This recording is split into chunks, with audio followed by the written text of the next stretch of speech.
आज हम लोग देखने जा रहे हैं कि अभी आपको पता होगा कि जो पहलगाम में जो आतंकवादी घटना घटित हुई है 22 अप्रैल को, उसमें हमारे देश के 28 नागरिकों की जान चली गई है। और उसमें भारत सरकार ने कुछ कदम उठाया है पाकिस्तान के ऊपर। ऐसा माना जा रहा है कि पाकिस्तान के ही लोगों ने हमला कराया है। तो उसमें एक चर्चा का विषय बना हुआ है सिंधु जल संधि यानी इंडस वाटर ट्रीटी। ये है क्या? तो ये देखते हैं कि ये इसका परिचय देखते हैं कि ये क्या है, कब बना, इसके प्रोटोकॉल्स क्या हैं, किन देशों के लिए बना। तो आइए देखते हैं आगे। अब इसमें हिंदू सिंधु जल संधि क्या है, इंडस वाटर ट्रीटी क्या है। यानी आपको पता होगा कि इंडस वैली सिविलाइजेशन जिसे हम बोलते हैं, सिंधु घाटी सभ्यता, उसी के बेसिस पे ये है। जो इंडस नदी के पास रहते थे उनको इंडियन कहा गया, उसी बेसिस पे। तो ये क्या है सिंधु जल संधि, इसका परिचय देखते हैं। सिंधु जल संधि इंडस वाटर ट्रीटी भारत और पाकिस्तान के बीच 19 सितंबर 1960 को कराची, पाकिस्तान में हस्ताक्षरित एक ऐतिहासिक जल बंटवारा समझौता है। यह संधि सिंधु नदी प्रणाली की 6 नदियों के जल के उपयोग और बंटवारे को नियंत्रित करती है। यानी यह बंटवारे के समय, जब भारत और पाकिस्तान का बंटवारा हुआ 1947 में, तो इस कुछ नदियों को लेके विवाद छिड़ा।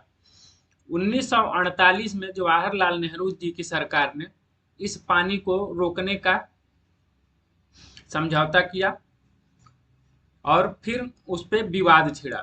उसके बाद सिंधु सिंधु नदी प्रणाली, जिसमें 6 नदियां थी,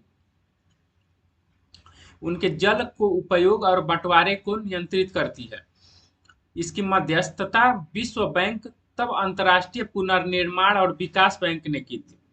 यानी जिस बैंक का आज नाम विश्व बैंक है, उस समय अंतर्राष्ट्रीय पुनर्निर्माण और विकास बैंक इसका नाम था। उसी ने मध्यस्थता की कि किसको कौन सी नदी का पानी जाएगा, किसको कितना हिस्सा उस नदी का मिलेगा। और इस पे यह संधि दोनों देशों के बीच हुई। यह संधि दोनों देशों के बीच जल संसाधन के प्रबंधन और सहयोग के लिए एक महत्वपूर्ण ढांचा प्रदान करती है, जो दक्षिण एशिया में जल आधारित संघर्षों को कम करने में सहायक रही है। यानी कि विश्व बैंक ने कहा कि इसको बैठ के हल करते हैं और कोई पानी नहीं रोकेगा किसी का। और इन दोनों देशों के बीच जो है, ये नदियां अप्रवाह बहती रहेंगी, धारा प्रवाह बहती रहेंगी, और इनका प्रबंधन यानी मैनेजमेंट और हेल्प के लिए एक महत्वपूर्ण या भूमिका निभाती रहेंगी। पाकिस्तान भी प्यासा नहीं रहेगा और हिंदुस्तान को भी उसका प्रबंधन दिया जाएगा कि वह इसके लिए ये समझौता हुआ, नहीं तो इसके लिए तमाम तरीके की घटनाएं होती थी। यानी जब बंटवारा हुआ तो ये हुआ कि दक्षिण एशिया जनरली जो है, एशियाटिक क्षेत्र, वो सूखे ग्रस्त इलाके हैं। तो इस तरह ये हुआ कि हम अपने पानी को चैनलाइज करें, हम अपने देश के लोगों को दें। उस समय आप इस समय देख रहे हैं, उस समय बहुत ज्यादा हमारे यहाँ खेती नहीं होती थी। हम गेहूं भी अमेरिका से मंगाते थे, कुछ चावल भी अमेरिका से मंगाते थे। इसलिए हमें लगता था कि हमें अपने नदियों को बचाना चाहिए, इसको चैनलाइज करके सूखे ग्रस्त इलाकों में ले जाना चाहिए। तो पाकिस्तान ने उस पर अपना हक जगाया कि हम भी वहीं से अलग हुए हैं, हमें भी इसका पानी चाहिए। इस पे विवाद छिड़ा और उस विवाद जब ज्यादा बढ़ा तो उस समय का जो विश्व, तब अंतर्राष्ट्रीय पुनर्निर्माण और विकास बैंक था, उसने मध्यस्थता की और तब जाके इसका बंटवारा हुआ। अब ऐतिहासिक इसकी पृष्ठभूमि क्या है? तो 1947 का विभाजन जब हुआ, भारत और पाकिस्तान के विभाजन के बाद सिंधु नदी प्रणाली का जल बंटवारा एक विवादास्पद मुद्दा बन गया। यानी जब भारत और पाकिस्तान का बंटवारा हुआ, उस समय सिंधु नदी को लेके इन दोनों देशों में विवाद होने लगा कि यह किसके पास जाएगा।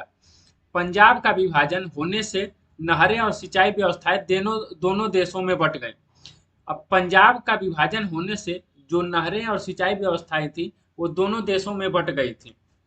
लेकिन उसके बावजूद दोनों देश ये चाहते थे कि हमारे पास ज्यादा नहरें और नदियां रहें जिससे हम अपने देश को समृद्ध बना सकें, क्योंकि उस समय एकमात्र जो आपके समृद्ध होने का कारण था वह था जल। उसी से एग्रीकल्चर हो सकता था अच्छा से, और एग्रीकल्चर ही हमारा, आपको पता है कि भारत एक कृषि प्रधान देश है। 1948 का जल विवाद क्या था? 1 अप्रैल 1948 को भारत ने पूर्वी पंजाब में अपने हिस्से की नहरों से पाकिस्तान की ओर पानी का प्रवाह अस्थायी रूप से रोक दिया, जिससे तनाव बढ़ा। यानी जब ये विवाद बढ़ने लगा, जब दोनों देश आपस में लड़ने लगे और पाकिस्तान जब ज्यादा अपना अहम दिखाने लगा, उस समय जवाहरलाल नेहरू जी की सरकार थी। उस समय इसको ये निर्णय लिया गया कि अब हम लोग अपने हिस्से की नहरों से पानी पाकिस्तान को नहीं देंगे, तो उसको बांधना शुरू हो गया विश्व बैंक की मध्यस्थता। फिर 1950 के दशक में विश्व बैंक ने दोनों देशों के बीच मध्यस्थता शुरू की।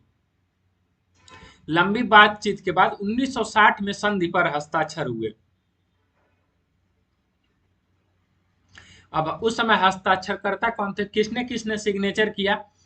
तो भारत की ओर से तत्कालीन प्रधानमंत्री जवाहरलाल नेहरू और पाकिस्तान की ओर से राष्ट्रपति अयूब खान ने हस्ताक्षर किए। विश्व बैंक भी एक हस्ताक्षरकर्ता के रूप में शामिल है। यानी कोई भी जब चीजें होती हैं ऐसी मध्यस्थता की जरूरत होती है, नहीं तो एक दूसरे जो है वो मुकर जाएंगे। तो कोई तीसरा होना चाहिए जो उसको बता सके कि मैं था और कौन गलत बोल रहा है, कौन झूठ बोल रहा है। संधि के मुख्य प्रावधान: नदियों का बंटवारा। पूर्वी नदियां जो जैसे सतलुज, ब्यास और रावी नदियों की जल भारत को आवंटित किया गया। इन नदियों पर भारत का पूर्ण नियंत्रण है, लेकिन पाकिस्तान को कुछ जल उपयोग की अनुमति है। यानी पानी तो कोई भी वैसे नहीं रोक सकता अगर पानी ज्यादा हो, लेकिन हम उसको चैनलाइज कर सकते हैं, हम उस पर बांध बना सकते हैं, हम उस पर हाइड्रो पावर प्रोजेक्ट्स लगा सकते हैं जिससे उसके प्रवाह को कम किया जा सकता है। और जब गर्मी आएगी तो वो नदियां सूख सकती हैं, ये काम हो सकता है। तो इसीलिए 3 नदियां हमें मिली, सतलुज, ब्यास और रावी, जिन जो हमें पूर्ण रूप से इस पर हम कुछ भी कर सकते हैं। लेकिन पश्चिमी नदियां सिंधु, झेलम और चिनाब जो नदियां हैं, जल मुख्य रूप से पाकिस्तान को आवंटित किया गया। इन नदियों के जल का उपयोग गैर सिंचाई उद्देश्यों जैसे पनबिजली, घरेलू उपयोग और सीमित सिंचाई के लिए कर सकता है। यानी जो सिंधु नदियां, पश्चिमी नदियां जो है सिंधु, झेलम और चिनाब जो है वह जनरली पाकिस्तान को दी गई। उस इसके बावजूद भारत इन नदियों पे जल का उपयोग कर सकता है, वहां पे गैर सिंचाई उद्देश्य जैसे पनबिजली, घरेलू उपयोग और सीमित सिंचाई के लिए कर सकता है। जल उपयोग के नियम क्या कहते हैं? तो भारत को पश्चिमी नदियों पर रन ऑफ द रिवर बांध बनाने की अनुमति है, जो बिना जल भंडारण के पनबिजली उत्पादन के लिए है। यानी कोई भी अगर बांध बनाता है इन नदियों पे तो उसको रोक नहीं सकता। भारत जो है पश्चिमी नदियों पे बांध तो बना सकता है जिससे वो बिजली पैदा कर सके, साथ ही साथ उस पानी को लगातार छोड़ना पड़ेगा जिससे उस नदी का प्रवाह चलता रहे। भारत को पश्चिमी नदियों से 3.6 एकड़ फीट जल भंडारण की अनुमति है। यानी सिंधु, झेलम और चिनाब नदी से भारत को 3.6 मिलियन यानी 36 लाख एकड़ फीट का जल भंडारण करने की अनुमति है। भारत को पश्चिमी नदियों से सीमित सिंचाई लगभग 1.34 मिलियन के एकड़ के लिए जल उपयोग की अनुमति है। यानी हम अपना नदी, जो पाकिस्तान की नदियां हैं उसमें भी हमारा हक है। अस्थाई सिंधु आयोग का बना, परमानेंट इंडस कमीशन बनाया गया था। संधि के कार्यान्वयन के लिए दोनों देशों ने एक अस्थाई सिंधु आयोग की स्थापना की। यह आयोग दोनों देशों के प्रतिनिधियों से मिलकर बनता है और नियमित बैठकें करता है। आयोग का उद्देश्य जल उपयोग की निगरानी, डेटा साझा करना और विवादों का समाधान करना है। इन सब चीज़ों के लिए जब Indus valley Indus water treaty जब बन गया तो एक अस्थाई आयोग बना कि नदियों में प्रदूषण हो रहा है तो उसको साफ कैसे किया जाएगा, अगर प्रवाह कम है तो उसको कैसे बढ़ाया जाएगा। इस तरह से निगरानी के लिए और डेटा साझा करने के लिए और विवादों का समाधान करने के लिए एक अस्थाई सिंधु आयोग बना। फिर विवाद समाधान तंत्र बना।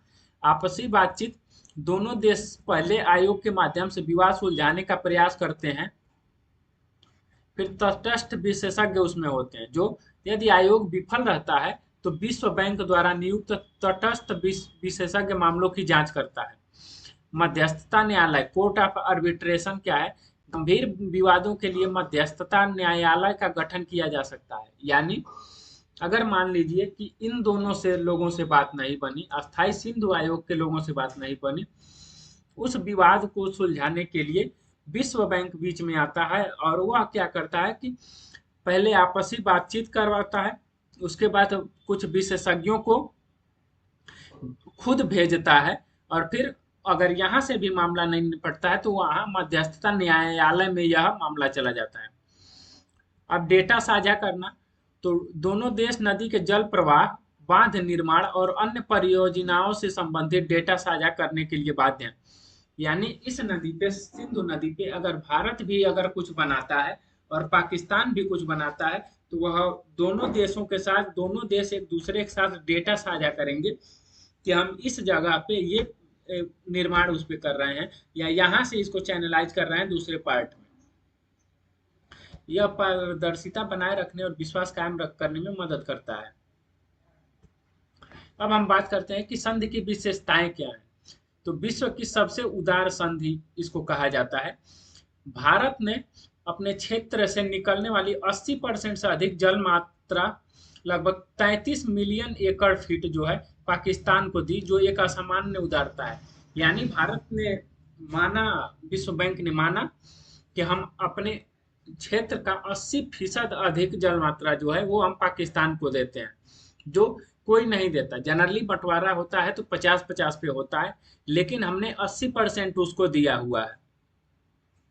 उसके बावजूद उसका घटियापन इस देश में नहीं जा रहा।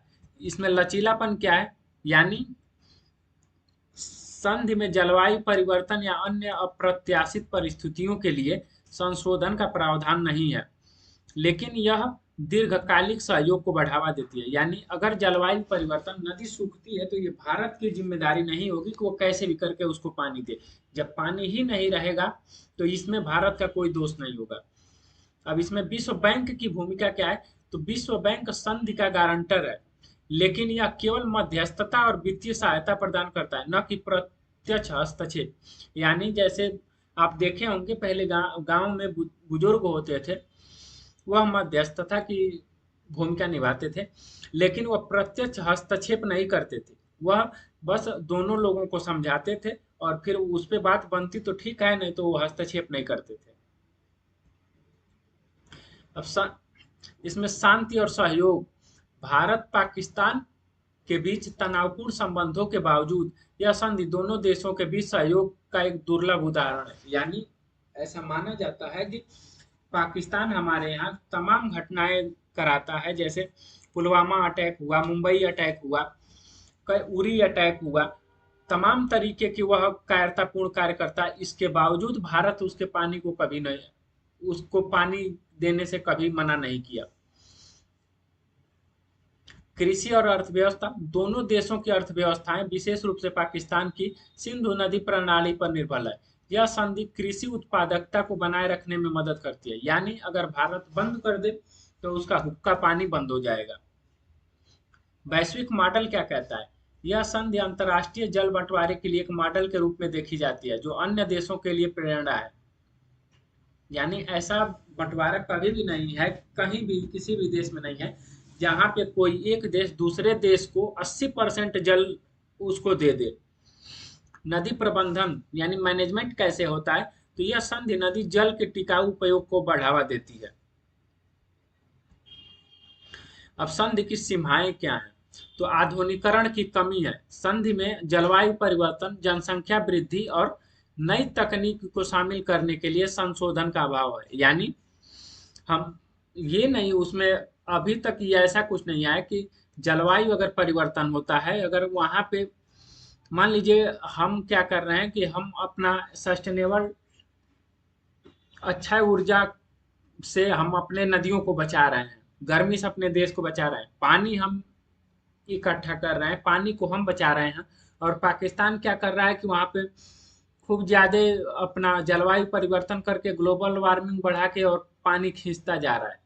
फिर जनसंख्या वृद्धि की बात है, तो हम जनसंख्या कम करके उस पानी को बचा रहे हैं और पाकिस्तान जनसंख्या बढ़ा के उसको उपयोग कर रहा है। तो इसके लिए कोई अभाव, इस संशोधन के लिए इसमें अभाव है कि हम ये कि हमें कहना पड़ेगा कि अब हम आपको पानी नहीं दे सकते। विश्वास की कमी, दोनों देशों के बीच राजनीतिक तनाव और आतंकवाद के मुद्दे संधि के कार्यान्वयन को प्रभावित करते हैं। वही बात कि जैसे पहलगाम में आतंकवादी घटना हुआ, उरी में हुआ, पुलवामा में हुआ और मुंबई अटैक हुआ, तब तब ये संधि प्रभावित हुई है। उसके बावजूद भारत ने इसका पानी नहीं रोका है। विवाद और समाधान की जटिलता, तटस्थ विशेषज्ञ और मध्यस्थता प्रक्रिया समय लेने वाले और महंगी है। यानी जो तटस्थ विशेषज्ञ हैं और मध्यस्थता प्रक्रिया, यह आपका वर्ल्ड बैंक करता है, जिससे दोनों देशों को वहां जाना पड़ता है, फिर वह डेट देता है, उसके बाद तो इसमें यह समय इसमें लगता है और यह महंगा भी पड़ता है। सीमित दायरा क्या कहता है? संधि केवल जट बंटवारे तक सीमित है और अन्य पर्यावरणीय या सामाजिक मुद्दों को संबोधित नहीं करती है।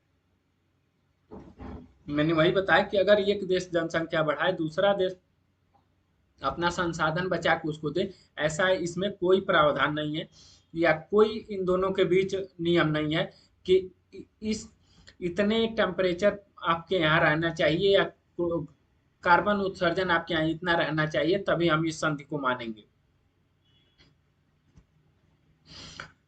अब मुद्दा ये उठता है कि भारत क्या संधि को रद्द कर सकता है, और रद्द कर सकता है तो कैसे रद्द कर सकता है, इस बात की हम बात करेंगे जो आजकल चर्चाओं का विषय बना हुआ है। जैसे कल का भारत ने इस संधि को रद्द कर दिया है। सिंधु जल संधि 1960 भारत और पाकिस्तान के बीच सिंधु सदी नदी की प्रणाली के जल बंटवारे का समझौता है, जिसकी मध्यस्थता विश्व बैंक ने की। पूर्वी नदियां सतलुज, ब्यास और रावी और पश्चिमी नदियां सिंधु, झेलम और चिनाब मुख्यतः पाकिस्तान को दी गई थी। लेकिन यहाँ पे क्या है, इसके लिए कानूनी आधार उल्लंघन या परिस्थितियों में बदलाव और औपचारिक घोषणा जरूरी है। जैसे ये कहता है कि भारत इसको रद्द तो कर सकता है, लेकिन उसको स्ट्रांग अपना कानूनी हिस्सा अपना मजबूत रखना होगा। जैसे कि पाकिस्तान अगर बहुत ज्यादा आतंकवाद के मुद्दों पर प्रखर है, तो इस बात के बजाय अधिकतम हिस्से का अधिकतम उपयोग और पनबिजली परियोजनाओं पर ध्यान दे रहा है भारत, तो उसके लिए क्या करता है कि इस चीजों को, आतंकवाद जैसे मुद्दों पर संधि कार्यान्वयन को, भारत इसको रद्द तो कर सकता है, लेकिन संधि के कार्यान्वयन को जटिल बनाता है आतंकवाद जैसे मुद्दा, जिससे भारत उसको रद्द कर सकता है। लेकिन एक और बात है कि इससे विश्व बैंक के मध्यस्थता करने की ज्यादा ज्यादा चांस बढ़ जाता है। इसलिए भारत के लिए ये ठीक रहेगा कि वह अपने जल का रद्द, इस भारत संधि को रद्द करने के बजाय अपने जल के हिस्से का वो अधिकतम उपयोग करे, जैसे पनबिजली परियोजना पर ध्यान दे और उसको चैनलाइज करके दूसरे प्रदेशों में उसका पानी को पहुंचा सकता है भारत। धन्यवाद आपका।